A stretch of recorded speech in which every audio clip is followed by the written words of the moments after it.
Philippines president who is here in India and getting that ceremonial welcome is the Philippines president, and this is he arrived in the national capital on Monday. This is a 5-day visit of the leader aiming at further strengthening India and Philippines relationship. He will be meeting with Prime Minister Modi as well as the President Draupadi Murmu. He'll be meeting with S. Shankar as well. This is the first visit by the President of the Southeast Asian nation to India since he assumed office in 2022, marking a key milestone as it coincides with the celebration of the 75th anniversary of diplomatic ties between the two countries. Ghazali, my colleague, joining us. Ghazali, we do know he's going to be meeting with Prime Minister Modi, with the President. He'll be meeting with the External Affairs Minister.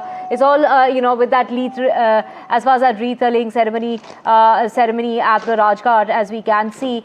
Take us through what all is on the agenda. He is not just going to be in the national capital, but he's going to be going to other cities as well. And he is accompanied by the First Lady, who is with him as well.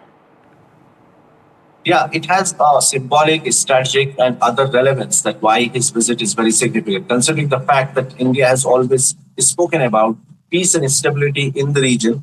Philippines also happens to be part of the Indian Ocean region, and that is why Philippines has always raised the concerns of Chinese interference in the South China Sea, in the Indian Ocean region. And recently, India and Philippines also had this joint naval exercise in that particular region, which has raised eyebrows from China. China has objected to that.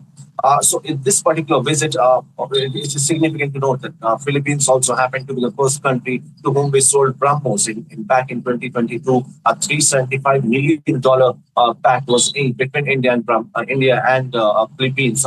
More such MOUs, more such deals are expected to be announced in this particular visit as Mr. Marcos Jr., the president of Philippines, will be meeting Prime Minister. He will be meeting President Draupadi Murmu as well. He is also going to visit Bangalore. So it is expected that India's UPI, the Digital Payment Initiative, which Prime Minister speaks about whenever he goes to any foreign country, that is something which has impressed other countries. And Mr. Marcos Jr. is also expected to sort of adopt those technology or hold discussions about it so that that can be implemented back in Philippines. So besides trade, investment ties, security is one domain where talks are expected, where MOUs are expected between India and Philippines. And besides that, energy, investment, clean energy or green energy, which Prime Minister has always spoken about, be it like the International Solar Alliance, International Biofuel Alliance. These are the forums which has always given a voice to the other junior partners in the global south, which India has always supported them to. So it is expected that beside trade ties, investment in defense and energy sector, it is also expected that India will also talk about education sector, defense sector, and other areas of cooperation between the two countries. Right. Ghazali, when we talk about the joint, exercise that has taken place, and we're talking about this joint exercise as far as, of course, something that China is not liking, the rival of Philippines, they're not really liking the move that is being made as far as the two countries are concerned. And we're talking about joint sail and naval exercises in the disputed South China Sea.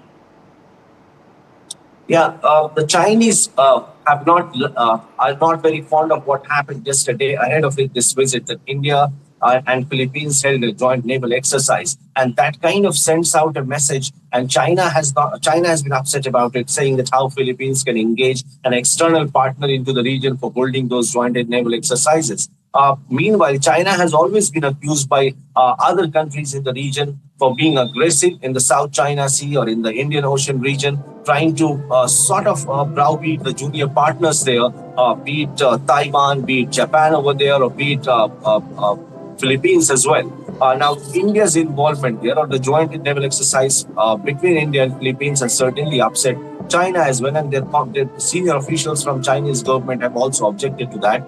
India, meanwhile, continues to be that kind of partner in the region, which has always backed its junior neighbors or junior partners in the global south. So this joint naval exercise is also very significant, considering the fact that this has come just a day ahead of the visit of the president of Philippines.